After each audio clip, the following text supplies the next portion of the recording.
If I had to start photography again today, with everything I know, I wouldn't begin with a camera. That might sound strange, especially coming from someone who built a life around images. But the truth is, the camera was never the hardest part. The hardest part was learning how to use it. When people ask how to start photography, they usually mean, what camera should I buy? What lens is better? What settings do I need? But none of those questions address the real issue. Because most beginners don't fail due to lack of equipment. They fail because they build their creative foundation on the wrong priorities. If I were starting again, I would do few things, but I would do them with much more intention. I would begin by deciding why I want to photograph at all. Not for money, not for recognition, not even for mastery. I would ask, what am I trying to understand about the world? Because photography is not just imagine making, it's inquiry. Every photograph is a question you are asking reality. And if you don't know your question, your image will always feel scattered. When I started, I didn't understand that yet. I photographed everything. I chased beauty, I chased approval, I chased improvement, and that phase was necessary. But looking back, I see how long it took me to realize that progress isn't about doing more, it's about doing fewer things with clarity. If I were started again, I would choose one subject and stay with it longer than feels comfortable. Not to specialize quickly, but to learn how depth work.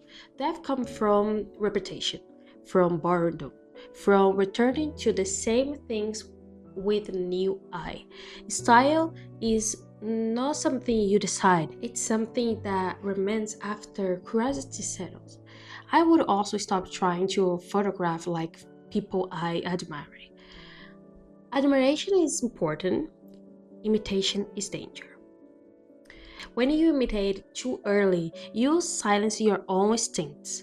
I would still study other artists deeply, but I would study how they think, not how their work looks. I would ask, why do they return again and again? What do they avoid? What question do they seem obsessed with? Because influence is about patterns of thought, no aesthetics. If I had to start again, I would also separate learning from sharing. Today, everything happens at once. You shoot, edit, post it, evaluate it, all in the same emotion, breathe. That's overwhelming. I would give myself seasons where nothing gets shared, where photography is private, messy, unfinished, because growth happens when no one is watching. Another thing I would change is how I relate to validation.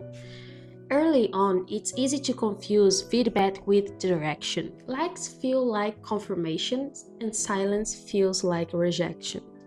But neither of those things means much in the long run. If I were to start it again, I would treat validation like a weather, something that exists but doesn't determine the structure of the house. I would build my confidence internally, not externally. Now feels like the right moment to introduce myself properly. Hi, my name is Mariana. I'm a photographer and artist, originally from Brazil, and I've been working professionally in photography for several years. But more importantly, I've spent years questioning my own relationship with creativity. What sustains it? What drains it?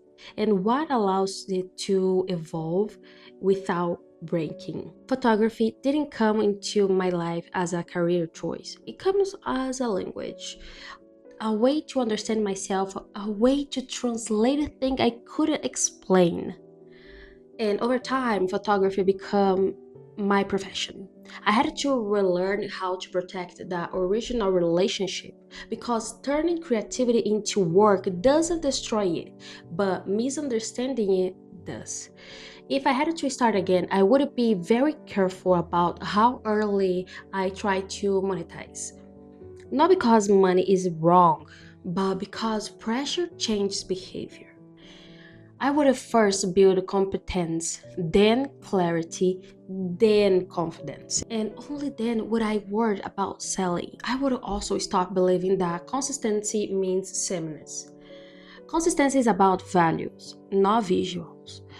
Your work can change dramatically and still be consistent if the underlying intention remains intact. I wish I had understood earlier that evaluation isn't betrayal. Changing your style doesn't mean you're failed. It means you're listening. If you are starting again, I would invest much more time in editing as thinking, not editing as polishing.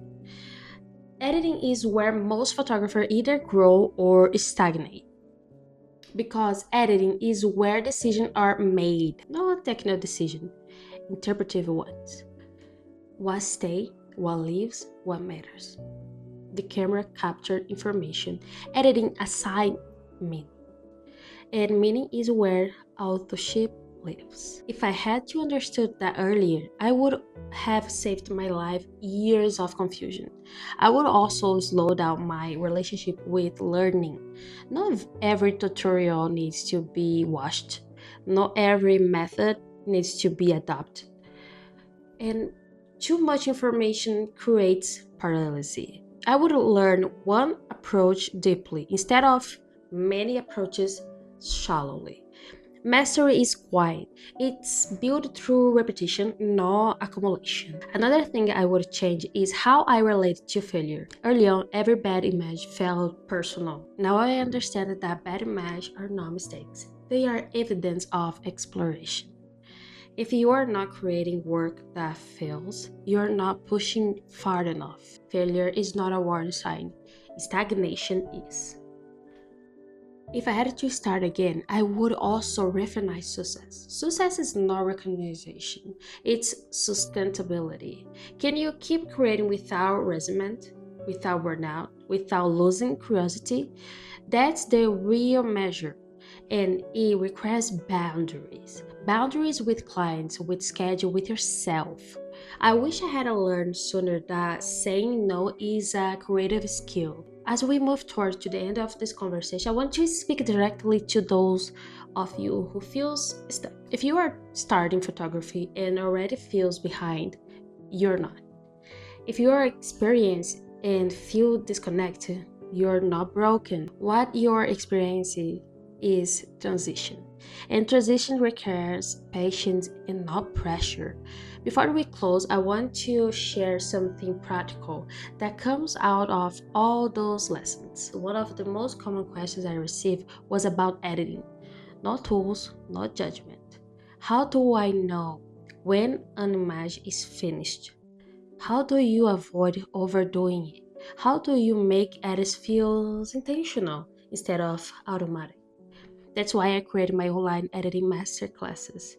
Not as a shortcut, not as a preset based solution, but as a structured way to teach how to think while editing. Inside of the masterclass, I walk through my full decisions making process, how I evaluated balance, tension restraint, and coherency. It's designed for a photographer who feels technically capable, but creativity unsure. If you feel like your editing doesn't fully reflect your vision yet, this is where I bring clarity to the gap. You'll find the link in the video description. And before you leave, if this episode gave you something to thinking about, I would love you to stay connected. You can subscribe to the channel for more long-form conversation like this, honest, practical, and grounded in real experience. If you found this helpful, liking the video helps it to reach other people who might need it. And if you want to share, leave a comment and tell me, if you had to start it again, what would you do differently? Thank you for being here. Thank you for listening with intention, for choosing depth over shortcuts. I'll see you in the next one.